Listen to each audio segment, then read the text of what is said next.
2022년 4월 26일 믿음의 사람들 이야기를 시작합니다. 우리가 이 땅에 복음을 전하기 위해 하나님께서 세우신 여러 믿음의 사람들을 알아가면서 나의 신앙은 어떠한지 다시금 돌아보는 귀한 시간 되시길 주님의 이름으로 축복하고 소망합니다. 오늘 16번째 시간 우리가 나눌 믿음의 사람은 선교사들 사이에서 세디라 불린 김세지 전도 부인입니다. 평남 평원군 영유읍에서 딸만 넷있는 집안의 막내로 출생한 김세지는 12살 때 부친을 여의고 16살에는 정시성을 가진 낯모르는 남자와 결혼합니다. 그러나 남편이 2년 만에 자식 없이 사망함으로써 과부로 지냈지만 1888년 평양에서 재산과 학문을 겸비한 김종겸과 재혼합니다. 김세지는 1893년 29살의 나이에 처음 기독교를 접하게 됩니다. 물론 그가 교회에 나간다는 사실을 알게 된 김종겸은 교회에서 돌아오던 김세지를 구타하고 감금하게 됩니다. 그러나 박해가 심하면 심할수록 김세지의 교회에 대한 열정은 처음 영접한 그 마음보다 더욱 커져만 갔습니다.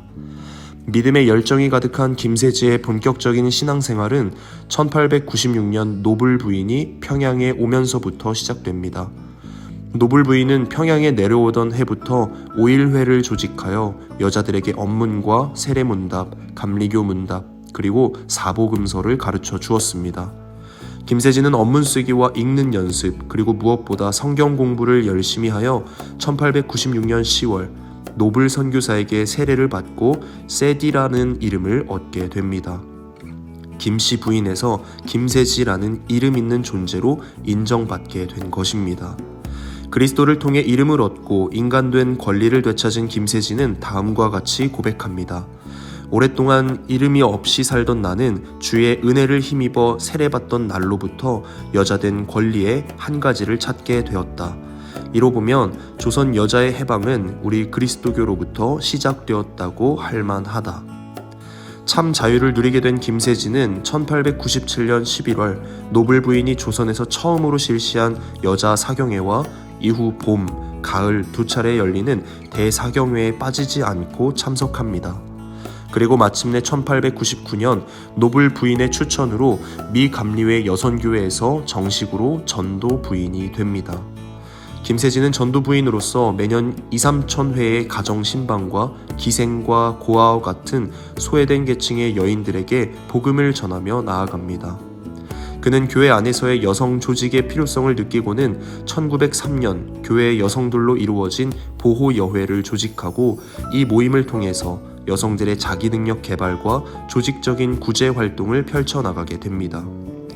또한 1916년 그가 과부가 되었던 힘들었던 때를 생각하며 교회 안의 과부들을 구제할 목적으로 과부회를 조직하여 과부들의 자립과 봉사에도 힘쓰게 됩니다.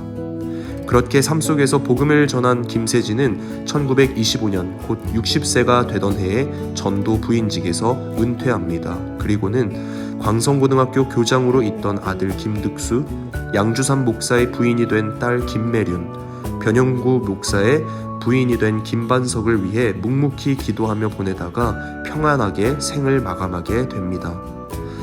요한복음 8장 32절에 보면 진리를 알지니 진리가 너희를 자유롭게 하리라. 봉건시대 가정과 사회에서 침묵을 강요받고 이름도 없는 존재였으나 예수 그리스도라는 복음을 받아들임으로써 이름 있는 존재가 된 김세지. 전도 부인이 된 김세지는 평양뿐만 아니라 대동강을 건너 여러 고을들을 돌아다니며 복음을 전하는 데 앞장서게 됩니다. 그의 체격은 여전히 왜소했으나 이전의 모습들, 곧 어찌해야 할 바를 몰라 가졌던 두려움과 과부의 불쌍한 모습은 전혀 찾아볼 수 없었습니다. 이 모든 것이 오직 우리 주 예수 그리스도라는 참 진리이자 복음을 깨달았기 때문에 일어난 일이고 변화된 모습입니다. 죄의 종된 우리를 자유케 하실 수 있는 유일한 분은 오직 예수님밖에 없습니다. 바라기는 다시금 죄에 사로잡히지 않도록 내가 서 있는 그 자리에서 오직 예수를 통하여만이 얻을 수 있는 참 자유를 만끽하는 저와 여러분 되시기를 주님의 이름으로 축복하고 소망합니다.